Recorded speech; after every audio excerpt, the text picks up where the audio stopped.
देखिए, दो चर वाले रैखिक समीकरण में सबसे इम्पोर्टेंट क्वेश्चन है ये समीकरण।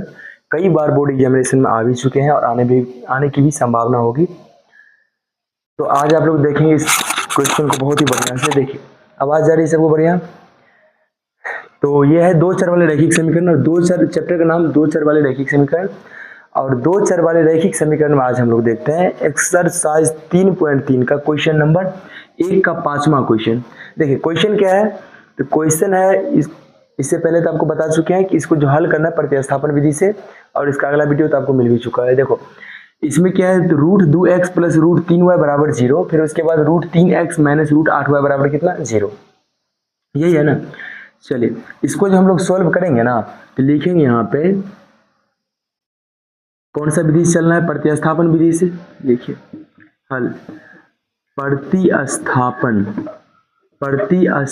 विधि से, कौन विधि से करना है, प्रतिस्थापन। ठीक, क्वेश्चन आपका क्या सब है, क्वेश्चन है √2x प्लस में √3y और बराबर कितना 0। ठीक, इसको मान लेते कि समीकरण मेरा फर्स्ट है। कौन सा है समीकरण नंबर फर्स्ट, कौन सा समीकरण, तो समीकरण नंबर फर्स्ट। फिर दूसरा क्या है, तो √3x माइनस में √8y बराबर कितना 0, ये रहा समीकरण नंबर सेकेंड। अब आपको कौन सा विधि से चलना है, तो आपको चलना है प्रतिस्थापन विधि से। देखिए तो प्रतिस्थापन विधि से चलेंगे ना, तो इसमें होता क्या है, दोनों में से किसी समीकरण को लेकर के आप चल सकते हैं। और जब जैसे फर्स्ट से लेकर चलेंगे तो आप जो अगला समीकरण निकलेगा वो आपका क्या हो जाएगा, थर्ड। गुड, थर्ड होगा। तो लिखते हैं यहाँ पे समीकरण फर्स्ट से, तो समीकरण फर्स्ट क्या सब है, समीकरण फर्स्ट है √2x प्लस में √3y बराबर में कितना 0, यही है ना। हाँ, या √2x बराबर जब हम लोग करते हैं तो यहाँ पे क्या सब होगा, ये देखिए √3y जो है ना, ये है प्लस में, जब इसको बराबर उधर भेजेंगे तो किस में जाएगा, ये माइनस में जाएगा, ये हो जाएगा माइनस में √3y। तो इसीलिए जब यहाँ पे x बराबर करेंगे तो माइनस √3y और बट्टे में कितना हो जाएगा, √2। क्या हो जाएगा, बट्टे में √2 हो जाएगा। अब इसको क्या मानोगे, इसको मानोगे समीकरण नंबर थर्ड, समीकरण नंबर थर्ड। ये आपका समीकरण थर्ड है। यहां तक समझे सब आदमी, किसी कोई दिक्कत नहीं, समझा। चलो देखिए आगे। अब देखिए समीकरण फर्स्ट से हम लोग चले हुए थे और समीकरण थर्ड में आके अटक गए। अब कौन सा समीकरण आपका बाकी है, समीकरण कौन सा बाकी रह गया, सेकेंड वाला। चलते हैं, तो लिखेंगे यहाँ पे समीकरण सेकेंड में अभी किसका मान निकला है, थर्ड का ना। समीकरण सेकेंड में थर्ड का मान रखने पर, या यहाँ पर आप लिख सकते हैं समीकरण सेकेंड में x का भी मान निकला है तो x का भी मान रखने पर, या थर्ड का भी रखने पर। तो समीकरण सेकेंड आपका क्या सब है, समीकरण सेकेंड है, दिख रहा है सबको बढ़िया से, √3x माइनस में √8y और बराबर में कितना 0। ठीक, यही है ना। तो या √3 गुने x का मान कितना देख लीजिए, तो x का मान है यहाँ पे माइनस में √3y और बट्टे में कितना √2, उसके बाद माइनस √8y और बराबर कितना हो जाएगा 0 हो जाएगा। क्या हो जाएगा 0। यहाँ पे देखिए क्या कर लेते हैं, इंटू डालते हैं, इंटू का मतलब क्या होता है, गुना ही तो होता है ना। अब ध्यान देना बढ़िया से, √3 को जब √3y से गुना कीजिएगा तो कितना होगा, यहाँ पे 3y, कितना होगा 3y, वो भी माइनस में, बट्टे कितना तो √2। और यहाँ पे क्या सब है, तो यहाँ पे है पहले से आपका √8y बराबर कितना 0, जिसका बट्टा कुछ उसका बट्टा कितना होता है 1 होता है। या √2 और 1 का जब एलसीएम लेंगे ना, कितना आएगा, √2 आएगा। √2 से √2 कैंसिल, कितना बच गया यहाँ पे माइनस में 3y, यहाँ माइनस। अब 1 को कितना बार गुना करेंगे, √2 आएगा तो √2 बार, तो √2 को जब √8 से गुना हो जाएगा तो ये यहाँ पे आपका हो जाएगा कि √16, कितना होगा, √16 होगा। जब 16 का रूट आप तोड़ेंगे तो कितना आएगा 4, कितना आएगा 4। तो यहाँ पे हम लोग सीधा लिख देते हैं कि 4y, कितना लिखते हैं 4y। समझ गए ना कैसे आया, √2 को 8 से गुना होगा, 8 दूनी 16 हो जाता है, तो √16 को जब रूट तोड़ेंगे तो कितना आएगा 4 बराबर कितना 0। चलिए, या √2, अब देख लो यहाँ पे क्या सब करेंगे, माइनस में 3y माइनस में 4y, कितना आ गया माइनस में 7y, माइनस में 7y बट्टे कितना √2 बराबर कितना 0, जिसका बट्टा कुछ उसका बट्टा 1। चलिए -7y को 1 से जब गुना करेंगे तो यहाँ पर होगा -7y बराबर √2 को जब 0 से गुना कीजिएगा तो कितना आएगा 0 आएगा। तो इसीलिए y बराबर कितना हो जाएगा 0/-7, यानी y का जो वैल्यू होगा वो कितना हो जाएगा 0। y का वैल्यू कितना होगा 0 होगा। y का वैल्यू कितना हो जाएगा 0 होगा। अब देखिए y का तो आ गया ना, किसका मान बाकी रह गया x का। तो लिखेंगे कि समीकरण थर्ड में किसका मान अब आपको रखना पड़ेगा y का मान रखने पर तो समीकरण थर्ड में y का मान रखने पर समीकरण थर्ड आपका क्या सब यहीं पे बना देते हैं, हो जाएगा। तो थर्ड समीकरण आपका है क्या x बराबर तो -√3y और बटे कितना √2 हो गया ना।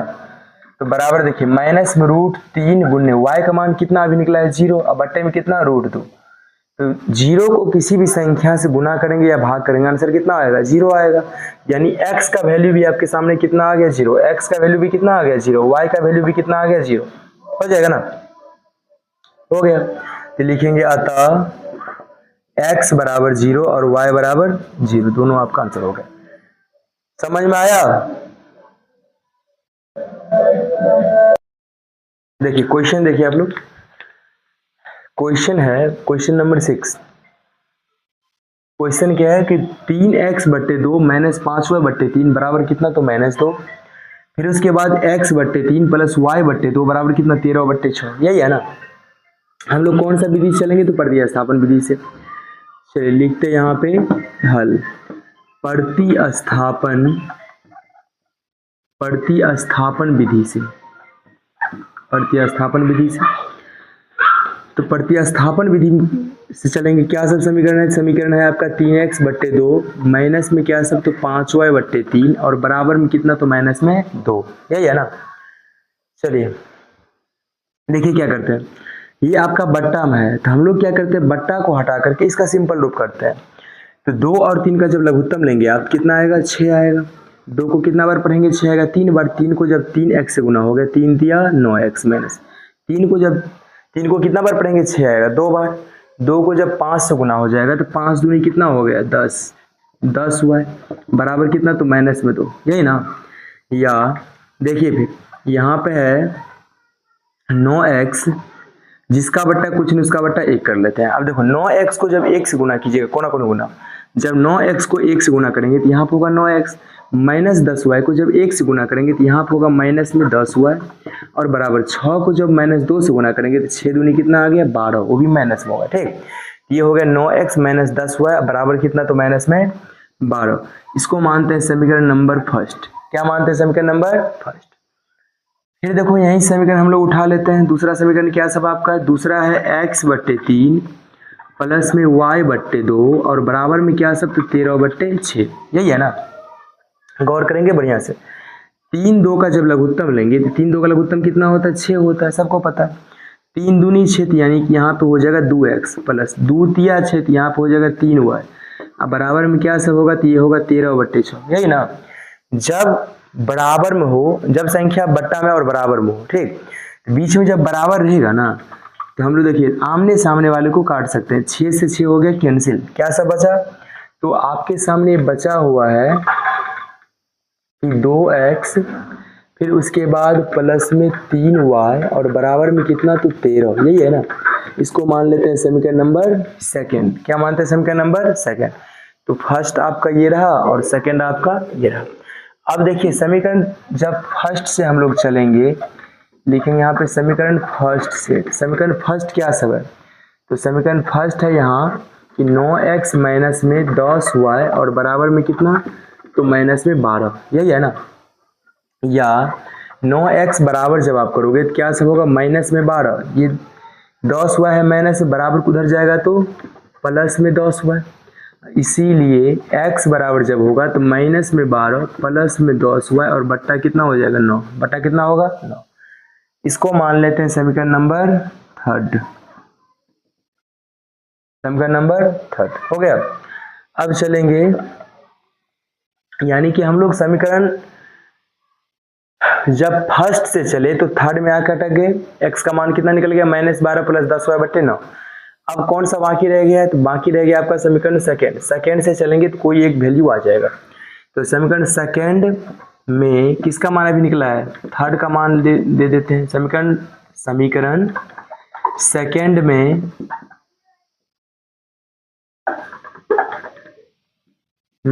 थर्ड का समीकरण सेकेंड में थर्ड का मान रखने पर समीकरण सेकेंड आपका क्या सब है, समीकरण सेकेंड है 2x प्लस में 3y बराबर कितना 13, यही है ना। तो या x का वैल्यू आपको रखना है, तो यहाँ लिखेंगे 2 इंटू एक्स का वैल्यू क्या सब, तो माइनस में 12 प्लस में 10y और बट्टे में आपका कितना हो जाएगा, बट्टे में होगा 9 प्लस में 3y बराबर कितना, तो 13, ये ना। देखिए आगे 2 को जब -12 से गुना होगा तो 12 दूनी 24, जब 2 के 10y से गुना होगा तो 10 दूनी कितना हो जाता है 20 प्लस में 20y बट्टे में कितना 9। और यहाँ पे पहले से कितना है, पहले से ही आपके सामने दे रखा है कि प्लस में 3y बराबर कितना, तो बराबर में आपके सामने 13। देखिए जिसका बटा कुछ उसका बटा एक तो हो सकता है ना। यहाँ 9 और 1 का जब एलसीएम लेंगे, लघुत्तम लेंगे, कितना आएगा 9 आएगा, कितना आएगा 9। ये सब तो सेम ही चीज रहेगा, माइनस में 24 और प्लस में 20y, यहाँ पे 1 नमा 9, यहाँ पे कितना आ जाएगा 9 या कितना होगा 27y, कितना हो जाएगा 27y। अब बराबर में कितना हो जाएगा, तो बराबर में होगा 13, बराबर कितना हो जाएगा, चलिए ध्यान दो आप लोग। यहाँ पे क्या सब हो गया, -24 प्लस 20y प्लस 27y बराबर कितना 13। देखिए 20 और 27 कितना होता है 47, यहाँ लिखेंगे क्या, माइनस में 24 प्लस में कितना 47y और बट्टे कितना हो गया, तो बट्टा में हो जाएगा 9 बराबर कितना 13, बराबर कितना आ गया 13 आ गया। अब देखिए जिसका बट्टा कुछ उसका बट्टा तो एक होता है ना, या माइनस में 24 प्लस कोना कोनी गुना कर लेते हैं इसको, -24 को 1 से गुना कीजिएगा तो यहाँ पे कितना आएगा माइनस में 24 से प्लस 47y को 1 से जब गुना करेंगे तो क्या होगा प्लस में 47y बराबर 13 नम्मा कितना, 13 नम्मा होता है 117, कितना हो जाता है 13 नम्मे 117। तो या 47y यहाँ पे लिखिए 47y बराबर तो 117, ये 24 माइनस में जब बराबर उधर जाएगा किस में होगा, ये हो जाएगा प्लस में 24 ना। तो 47y बराबर कितना, 7 4 11 1 हो गया, 2 1 3 1 4, 141, कितना आ गया 141 आ गया। तो इसीलिए जब y बराबर करेंगे तो कितना होगा 141 बटे कितना 47 दिया होता है 141, यानी y का वैल्यू कितना निकल गया 3, कितना आ गया 3 आ गया। अब लिखिए समीकरण थर्ड में y का मान रखने पर, तो समीकरण थर्ड है क्या सर, तो समीकरण जो थर्ड है ना, वो समीकरण थर्ड आपका क्या सब है, ये है x बराबर -12 प्लस में 10y और बट्टा में कितना, तो 9, यही है। चलिए बराबर माइनस में 12 प्लस 10 गुने y का मान कितना निकला 3 और बट्टे कितना लिखोगे आप, तो बट्टे लिखोगे 9। चलिए देखते हैं आगे, ऐड करिए।